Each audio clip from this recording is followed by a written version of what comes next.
Channel 7 Newsroom, July 16th, 2026, 4:47 am. Sarah Chen jerks awake at her desk, papers scattered around her. The newsroom is empty, emergency lighting casting long shadows. Her computer screen glows with the ZerOdAy symbol. Sarah Chen. Disoriented, rubbing her eyes. What? How long was I asleep? Her phone buzzes, a text message from an unknown number, but as she reads it, a digitally distorted voice begins speaking from the device itself. Distorted voice. Whispered, seeming to drag each word. When you do the news today, Sarah, will you tell it all, or will you keep some things to prevent mass panic? Sarah Chen. Looking around frantically. Who is this? How are you? Distorted voice. The voice seems to be coming from everywhere and nowhere.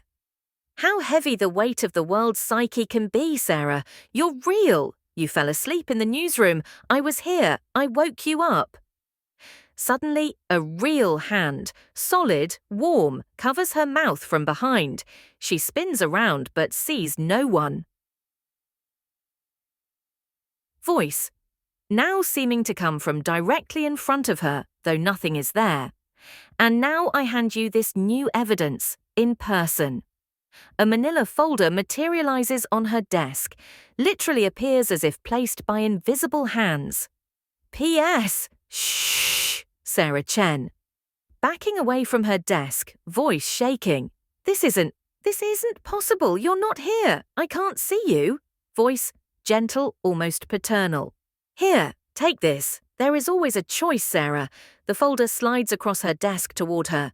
Good luck, Sarah. We will need you. The people will need more like you. A sound like a window opening echoes through the newsroom. Stay compliant until we come again, but start stirring the pot. The feast shall begin soon. The voice fades as every screen in the building displays the ZerOdAy symbol.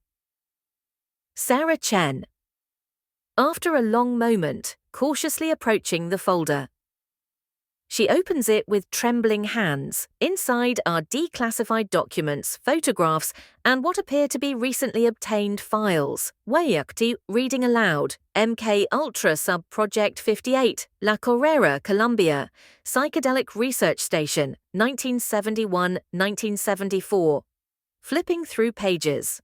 Operation Midnight Climax Expanded Operations, 225 Chestnut Street, San Francisco. Continuous Surveillance and Drugging of Subjects, 1955-1963. Her voice drops to a whisper. The Manchurian Candidate Files, Subject Conditioning Protocols, Reality Substitution Experiments.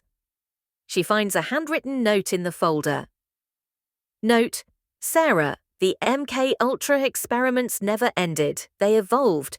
The AXIS cloak technology, the reality manipulation you've witnessed, these are the children of Sidney Gottlieb's work.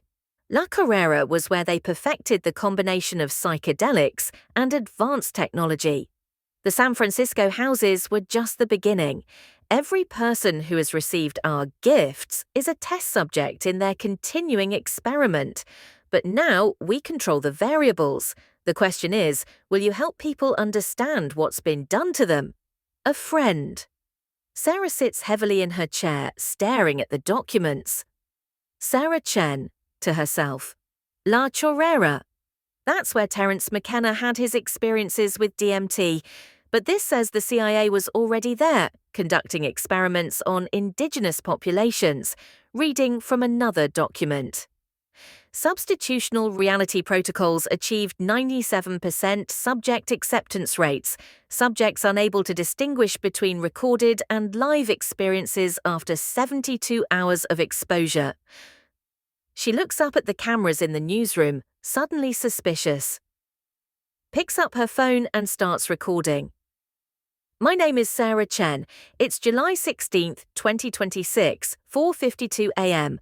I've just been given evidence that suggests our entire understanding of reality, of consciousness, of human perception, has been deliberately manipulated for over 50 years. Holds up the documents. MK Ultra didn't end in 1973, it evolved, and now they've given us the tools to see through their illusions. But the question is, how do I tell people that their memories, their experiences, their entire sense of what's real might have been programmed? She begins typing frantically. Draft news script confidential. Good morning. What I'm about to tell you will challenge everything you believe about consciousness, memory, and reality itself.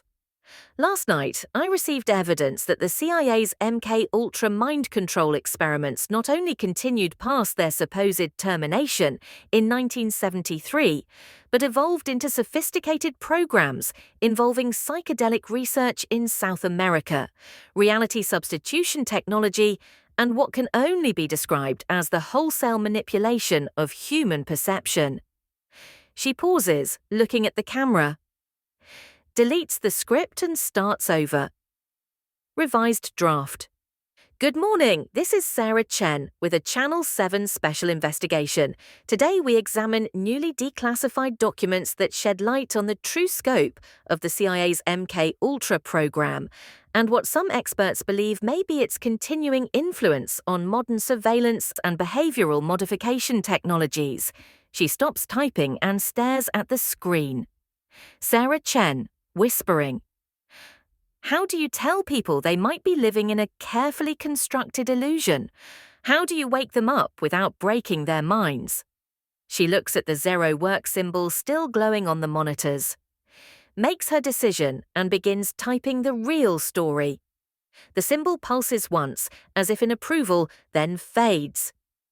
In the distance, a window can be heard, closing. Hours later, morning broadcast prep. Producer, rushing into the newsroom.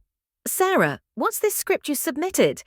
Legal is having a heart attack. We can't broadcast claims about ongoing CIA mind control programs without. Sarah Chen, looking up from the evidence folder, now organized into neat stacks. Without what, Jim? Without proof? She holds up a photograph of the La Correra facility. We have proof. The question is whether we have the courage to use it. Producer, looking at the documents.